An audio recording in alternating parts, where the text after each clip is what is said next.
Most people won't survive what's coming, and deep down they know it. They play pretend, posting bug out bags and fire tricks on Instagram. But when the collapse hits, it won't be parlor games and prepper cosplay. It'll be raw, it'll be ruthless, and it will be real. And real doesn't care about your hashtags. Look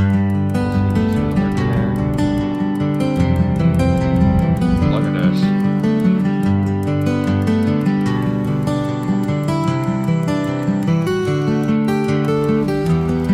I'm not saying this to scare you. I'm saying this because I've lived it.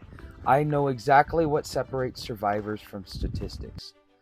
This isn't just another warning video. This is the blueprint. And if you can't handle what I'm about to say, you won't handle what's coming either. The truth is, the average person is LARPing survival. They're not preparing, they're performing. Preppers?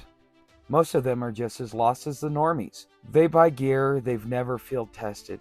They memorize survival hacks they'll never use. They think owning a ferro rod makes them unstoppable. But when the grid goes down, or the food stops moving, or the water dries up, they'll freeze because deep down, they're still addicted to comfort. And then there's the everyday believer, the person who still thinks someone else is coming to save them. They see the chaos, they feel the shift, but they still trust the same institutions that have lied, misled, and cornered them for decades. They'll wait for permission to act, of course, and when it finally comes, it's going to be too late. No time to pivot, no time to plan, no backup. They don't understand this simple truth. Collapse doesn't warn you, it just flips. And if you're still dependent on the grid, on the store, on the narrative, you're not ready. And when the moment comes, you're going to be stuck. I didn't learn this from books or podcasts. I learned it on the streets, in the rain, with a pack on my back and no guarantee of food in the next stop. I've been homeless, I've been hungry. I've had to keep moving when my legs were shaking and my stomach was empty. Not once, but over and over again. I've watched people fold because they missed breakfast. I've watched grown men unravel over a wet sleeping bag. You find out real fast who's built for the collapse when everything you own fits into a torn backpack and your hands are too cold to unzip it. One of the clearest memories I carry from a brutal winter in Florida, one of the worst in about 50 years. A friend of mine, dressed in just a t-shirt and shorts, collapsed in 20-degree weather. He had medical issues nobody saw coming, and his body, it just gave out. I was the only one there, so I picked him up, full weight, and carried him all the way back to the shelter. That's where they called the ambulance. He made it, but only because I didn't hesitate. I've walked through zones most people wouldn't enter in daylight. I've faced down threats, seen what people turn into when there are no rules, and most recently, I had a man point a gun at me and fire warning shots just feet away. I didn't panic. I didn't flinch. Not because I'm fearless, but because fear is a luxury you lose when you've survived this long on the edge. That's why I don't play pretend. That's why I don't sugarcoat. And that's why I'm building something different. Because I've already lived what most people won't believe. Until it's their turn. If you've made it this far, you're already ahead of the curve. Because most people check out the moment things start to get uncomfortable. They'll scroll past collapse videos, shake their heads, and say, "That's not my problem," until it is. But you're still here, not because it's easy to hear, but because deep down, you know I'm not wrong. You've seen it. Empty shelves, colder neighbors, rising tensions, growing silence from the people you used to trust.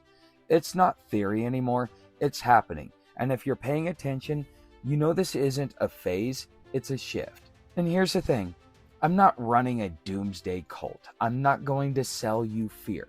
I'm building a real-world blueprint, something you can live by, prepare for, and pass on. This isn't about surviving alone in a bunker with beans and bullets. This is about resilience, sovereignty, and rebuilding what comes next. Because I'm not trying to just survive the collapse, I'm trying to lead through it. If that resonates with you, and you want help building something that matters, there's a link below. Survival isn't about stockpiles or gear, it's about resourcefulness, the ability to look at what you have and turn it into what you need. It's about creativity, not consumption. When I was homeless, I didn't have luxuries. I had limitations. That's when you learn how to adapt, how to think sideways, how to move without noise, how to fix, how to trade, how to build, and how to barter with value, not ego. But no matter how skilled you are, one thing is always true. You don't survive collapse alone. You need people. The right people. People who watch your back when you're sick. People who bring you what you lack. Who share your code, not just your camp. And if you want access to a community, you better bring something worth contributing. Because nobody feeds a taker in the new world. You'll need to pull your own weight, or you're going to get left behind. Collapse is going to test everything. It's going to test your mindset. When it's cold, when it's loud, when it's too quiet, do you stay grounded, or are you going to break down? Your stamina, it doesn't come from the gym, but on mile 6 when no sleep and a 30-pound pack on your back. You think you have emotional control? What about when someone lies to your face, when someone betrays you, when someone makes you choose between mercy and survival? Do you snap, or are you going to calculate your revenge?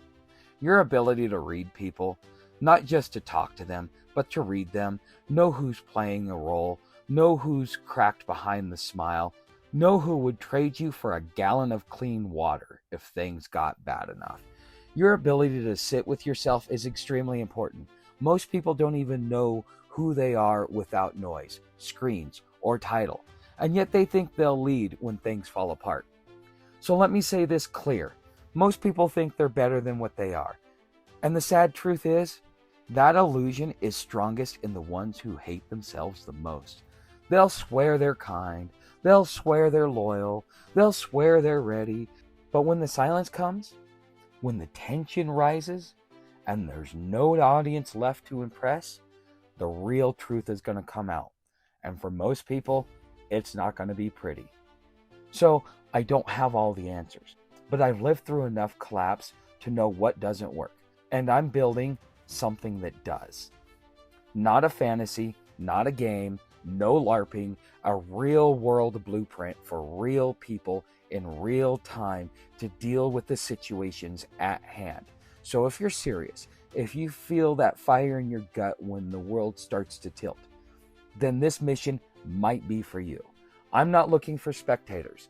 I'm looking for rebels, the kind of people who would build, carry, teach, and protect within their community, who know how to live off-grid and how to build something after the grid falls. If that's you, the link is below.